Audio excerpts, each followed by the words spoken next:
keutamaan dakwah ini satu adalah mendapatkan pahala yang mengalir. Kalau pahalanya mengalir, nanti dosanya juga ada yang mengalir, itu masalahnya. Jadi kita bisa mendapatkan pahala yang mengalir.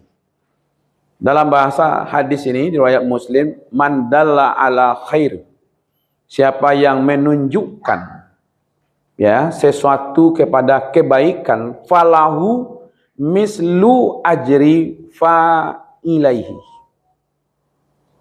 Siapa yang menunjukkan suatu kebaikan lalu diamalkan oleh orang kan, maka orang yang mengamalkan itu mendapatkan pahala dari amalkan dia.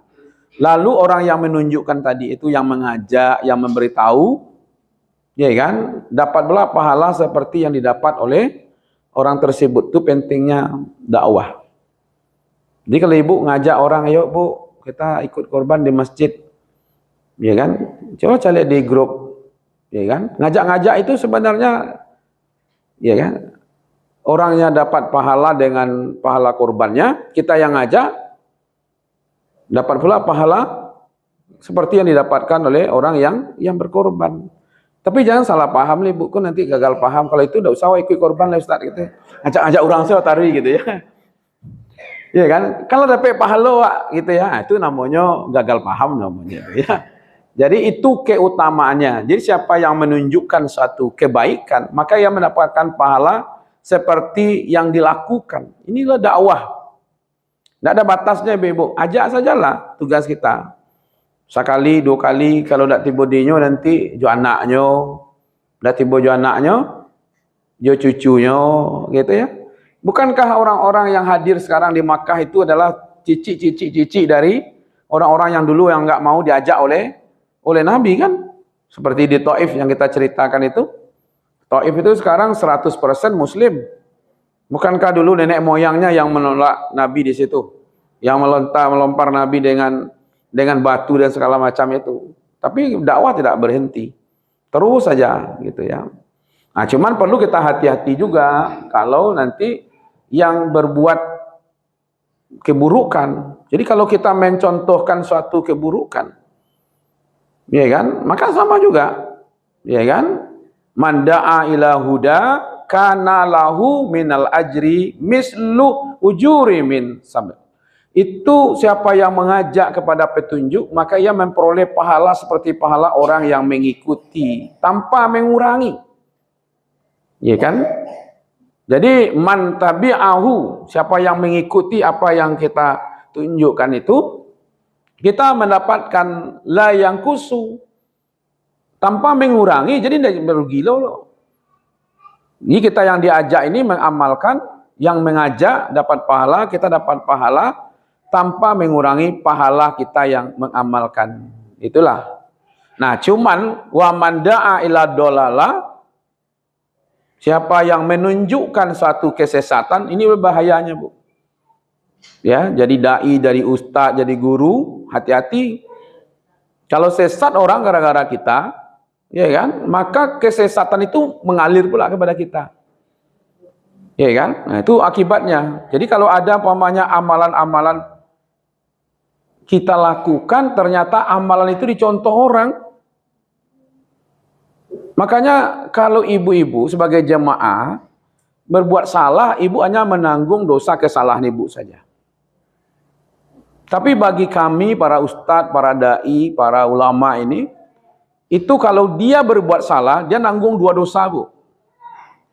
Dosa yang dia lakukan sendiri dan dosa nanti dia mempertanggungjawabkan, ya kan, dari posisinya sebagai pemuka agama. Maka itu berbeda ya. Saya berdiri di depan, umpamanya di depan jalan. Kalau saya saja yang rusak, saya nanggung punya saya saja. Tapi kadang-kadang kan membawa rusak kepada apa yang ada di belakang. Ya kan, kita orang Islam, kita lakukan sesuatu yang melanggar. Kadang-kadang Islam itu rusak diwenya. Ya kan? Nah, itu orang Islam mah.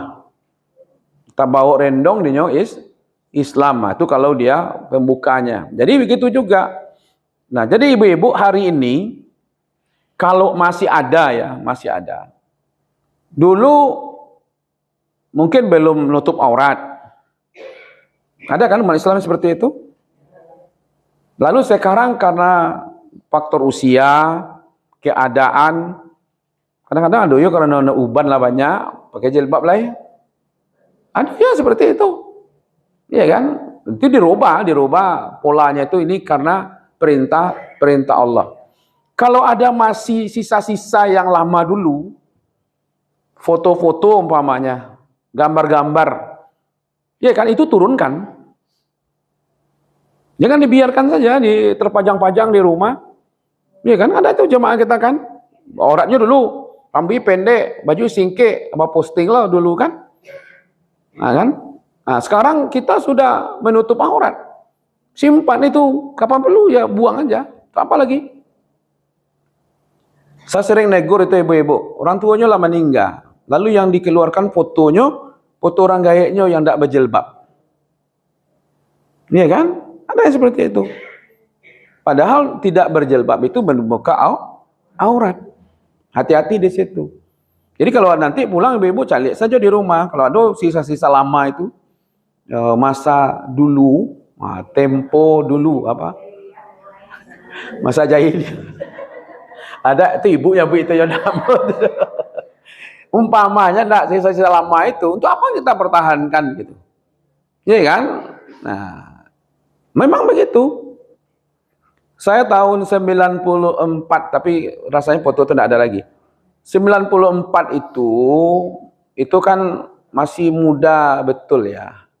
90 sampai bu, berapa tahun gini tuh? Itu bukan bujang bu, bujang matah gitu. Iya kan? Nah, dikirim ke Bali. Nah, ke Bali, bukan Bali Imbiang. Jadi 90 sampai itu saya 6 bulan di Bali. Ya kan? Seluruh daerah Bali itu sudah saya jelajahi semuanya. Bali itu ada 1 kota, Denpasar, ada 8 kabupaten pada waktu itu. Semuanya saya pergi. Mulai dari Negara, Badung, Klungkung, Tabanan, ya kan, Karangasem, pergi semua tuh. Ya kan? Masih muda-muda. Nah, lalu ada budaya-budaya Bali kan. Ya kan, pakaian Bali pernah ibu lihat? Pernah kan? Nah, pada waktu itu mereka minta, ya kan? Nah, coba Anda kalau pakai baju Bali kan pakai terbuka itu kan? Bagi kami laki-laki kan bukan aurat, tapi itu untuk berfoto saja. Masih pada waktu itu, ya kan? Nah, kemarin saya tengok-tengok tuh foto-foto seperti itu tuh sudahlah dibuang-buang aja lah semuanya. Tapi saya alhamdulillah ibu memang pulang dari Bali berniat tidak akan pernah lagi kembali ke situ. Sampai hari ini maka tidak pernah saya ke situ. Ya kan? Tidak cocok gitu. Apalagi Ustadz datang ke Bali tidak cocok. Iya kan? Hah? Dakwah sudah ada ustadznya sana. Ya ustadz kan sudah ada pula di sana gitu. Iya kan? Nah, jadi kurang pas gitu, kurang cocok. Iya kan? Nah, itu pada masa dulu itu seperti itu. Artinya, ibu-ibu, kalau ada yang sisa-sisa yang seperti itu, untuk apa kita pertahankan? Ya kan, sampai hari ini. Karena kalau yang baik, dia mengalir pahalanya. Kalau yang buruk, mengalir juga dosanya. Jadi ada dosa jariah, ada pahala jariah. Nah, sekaranglah masanya. Udah, untuk lama-lama itu udah usah. Ya kan, apalagi kita sudah bertaubat. Jadi ini yang kita kejar hari ini sebenarnya. Bagaimana, kenapa pentingnya ini ibu-ibu? Kan kita ini terbatas bu. Umur kita terbatas. Ya kan? Paling lama hidup sampai matinya bu. Iya kan? Mana ada orang sekarang lagi hidup di atas 100 tahun. Kalaupun ada 100 tahun, nak ada bisa lah itu. Ya nak, jangan urus diri je tak bisa lah itu. Oh. Hah? 103 ya, itu kan luar biasa itu, ya kan? Kayak haji ya, ada, tapi kan dari sekian juta manusia, ya kan? Berapa orang? Sekarang ada yang 90 udah ikut, ada kan? Nah itu secara umur kita terbatas, secara waktu kita juga terbatas. Waktu berbuat baik tuh sekuat-kuat orang ibu-ibu, enggak sanggup 24 jam berbuat baik.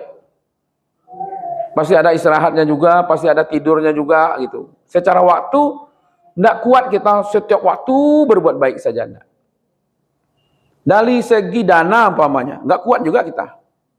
Terbatas. Maka itu cari amal yang tidak terbatas itu. Nah, itu ngajak tadi itu, mencontohkan itu. Selama dia dapat, nah itu yang dikatakan dalam hadis itu sebenarnya salah satu di ilmu yang bermanfaat itu di situ. Ya kan, iza mata insan an qata amalu ila min salasin. Apabila manusia itu wafat, meninggal, maka kan terputus qata'a, terputus amalnya. Yang baik terputus, yang buruk terputus juga. Kecuali yang dosa yang mengalir itu masih dipertontonkannya juga kan, masih diajarnya juga orang. Ya ilmu jurus berjudi umpamanya. Ah, dipakai orang ilmunya kan untuk berjudi.